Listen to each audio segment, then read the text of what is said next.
नमो नमः छात्राः. परत एकदा स्वागत आहे किरवाणवाणी आपल्या चॅनलमध्ये. यामध्ये संस्कृत 8वी 9वी 10वी साठीचे व्हिडिओ मी इथे टाकत आहे. मी अनुपमा टीचर. तर आज आपण 9वी साठीचा आणि 10वी साठी इम्पॉर्टंट असा उपपद विभक्तयः अव्ययानी हा भाग बघत आहोत. There is a separate question in लेखन कौशलम in your Sanskrit paper, in which we have to write sentences using some of these avyayas or using some of the verbs. So separate topic is there for upapad vibhaktayah avyayani and also for roots. तर त्यापैकीची अव्यय जी महत्त्वाची आहेत त्याची वाक्य आपण आज बघणार आहोत.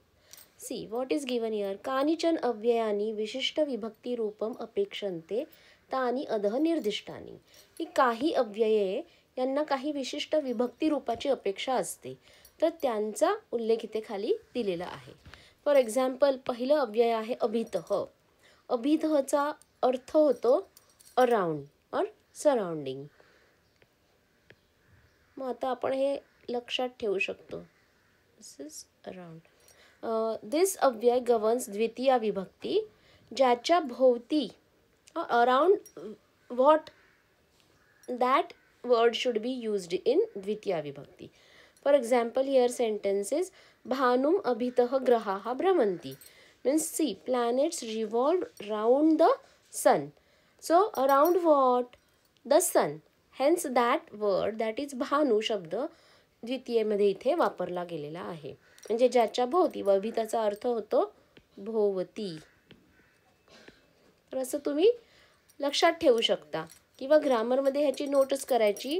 Very important. ह्याचे फुल मार्क्स आपल्याला मिळतात, कारण की एवढी फक्त अव्यय आहेत, ह्याच्यापैकी 2-4 तरी ते विचारतातच. तर तुम्ही जर काही वाक्य लक्षात ठेवली तर तुमचे हे मार्क शुअर होऊन जातात. आणि संपूर्ण संस्कृतमध्ये तर जास्ती मार्कांसाठी पण हा क्वेश्चन येतो. त्यामुळे हे अगदी हातचे मार्क आहेत, तर ह्याची प्रॅक्टिस नक्की करा. नेक्स्ट इज परितः. परितःला पण बाजूने किंवा सराउंडिंग असाच अर्थ होतो. दिस अव्यय ऑल्सो गवर्न्स द्वितीया विभक्ती.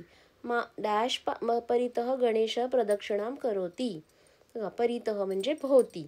श्री गणेश प्रदक्षिणा करतात. कोणाच्या भोवती? तर मातरम म्हणजे आई वडिलांच्या. आता हा समास आहे इथे मातरम. त्यानंतर एकशेष द्वंद्व आपण त्याला म्हणू शकतो. तर माता आणि पिता असं, तर त्या दोघांच्या भोवती गणेश प्रदक्षिणा करतात, म्हणून मातृ शब्दाच्या द्वितीय आलेला आहे मातरम. नेक्स्ट आहे अव्यय उभयतः.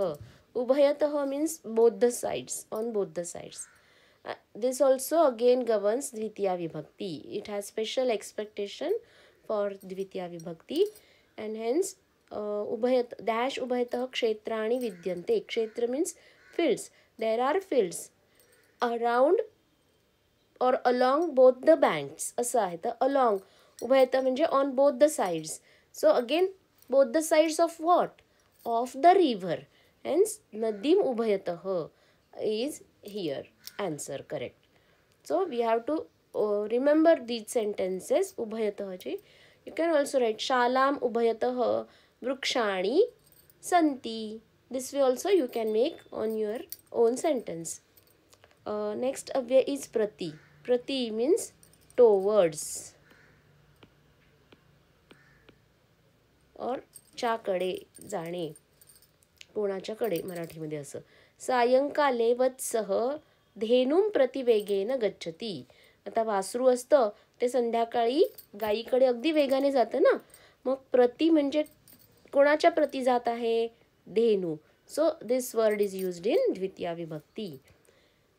नेक्स्ट अव्यय इज वीणा. व्हेरी व्हेरी इम्पॉर्टंट, कारण की ह्याला 1 नाही 2 नाही तर 3 विभक्त्यांची अपेक्षा असते.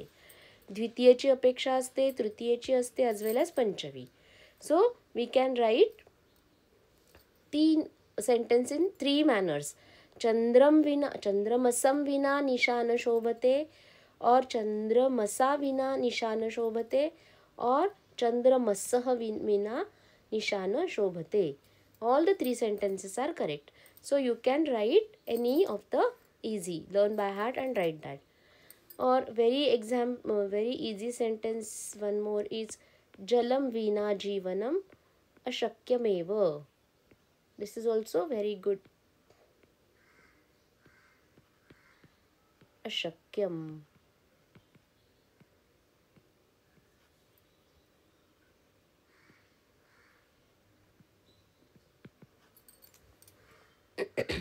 Next अव्यय is सह. सह means meaning is with. So this has meaning with. This अव्यय governs तृतीया विभक्ति. Hence dash सह अनिकेतः आपणम गच्छति. So answer is पित्रा सह.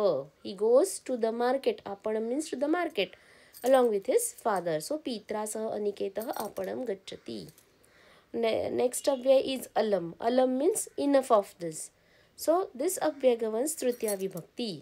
For example, पुरेसे आहे. अलम निद्रया. जे झोप पुरेशी आहे आता. अलम of what? That word is used in Tritiya विभक्ती. So निद्रा पुरेशी आहे म्हणायचं असेल तर अलम निद्रया. भीती पुरेशी आहे, बस आता नाही घाबरायचं असं सांगायचं असेल तर आपण वाक्य म्हणू शकतो अलम भीत्या. इनफ ऑफ टॉकिंग असं जर म्हणायचं असेल तर आपण म्हणू शकतो अलम वार्तालापेन. बस झाला वार्तालाप. अशा प्रकारे. सो अलमचा अर्थ होतो पुरेसे असणं किंवा बस करा असं. और दिस इज इनफ ऑफ दिस. त्याच्यानंतर व्हेरी इम्पॉर्टंट वन मोर जे आपण नेहमीच वापरामध्ये असतं आपल्या. Unknowingly we are using that. You remember no, नमः शिवाय नमः शिवाय असं आपण बऱ्याचदा म्हणतो.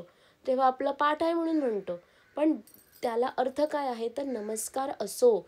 आणि ज्याला नमस्कार असतो त्याची चतुर्थी वापरायची असते. आणि हे म्हणून ते आलेलं आहे की नमः शिवाय, शिवशब्दाची चतुर्थी रूप. बघा तुम्ही कुठल्याही देवीचं जेव्हा सहस्रनाम म्हणता त्यावेळेला तुम्हाला लक्षात येतं की त्या देवीचं नाम आपल्याला चतुर्थी विभक्तीत घ्यावं लागतं. आता ज्यांना माहिती नाही ते काही चुका करू शकतात, पण जेव्हा आपल्याला आता माहिती आहे तर आपण अगदी जाणीवपूर्वक योग्य प्रकारे उच्चारण्याचा प्रयत्न करणं गरजेचं आहे. जसं की गणपतये नमः. कोणी कोणी गणपतेय नमः म्हणतात, पण तो उच्चार चुकीचा आहे. कारण की गणपती हा शब्द जो आहे तर त्याचं तुम्ही चतुर्थी विभक्ती, जसं कवीचं चतुर्थी येतं कवये, तसं गणपतीची चतुर्थी येणार आहे गणपतये. आणि म्हणून गणपतये नमः हे ग्रॅमॅटिकली करेक्ट सेंटेन्स आहे. गुरु, गुरु भानुप्रमाणे जाईल. मग भानुची चतुर्थी काय येते? भानवे. तसं गुरुची चतुर्थी येणार आहे गुरवे नमः. म्हणजे श्री गुरूंना नमस्कार असो. मरुते नमः, मरुताला नमस्कार असो. आणि महालक्ष्मी देवीला जर नमस्कार म्हणायचा असेल तर महालक्ष्मीची चतुर्थी विभक्ती येते महालक्ष्म्यै नमः. Hence this is correct form. तर ही सगळी अशी तीनदा लिहून तुम्ही अगदी पाठ करून ठेवायचे.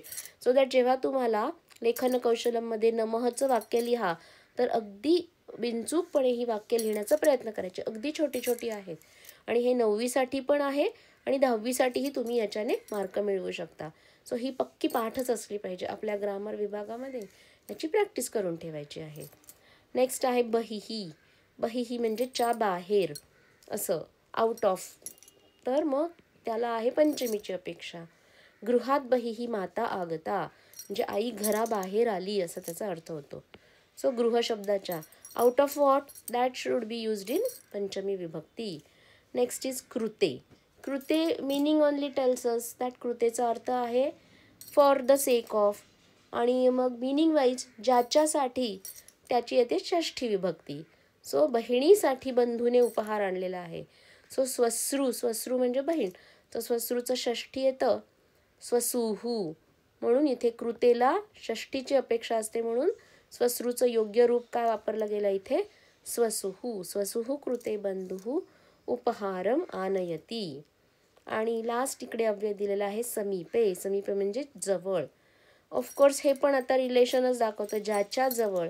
मग ज्याच्या म्हणून त्याची येते षष्ठी. जसं की नगराजवळ आहे तर आपण लिहिणार नगरस्य समीपे उद्यानम वर्तते.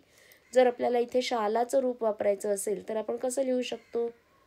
शालायाः समीपे. कारण की मालाची षष्ठी येते मालायाः, शालाचं येईल शालायाः. शाळेच्या जवळ उद्यान आहे. अशा प्रकारे तुम्ही वापरू शकता. तर अशी ही अव्ययांची प्रॅक्टिस करायची आहे आपल्याला.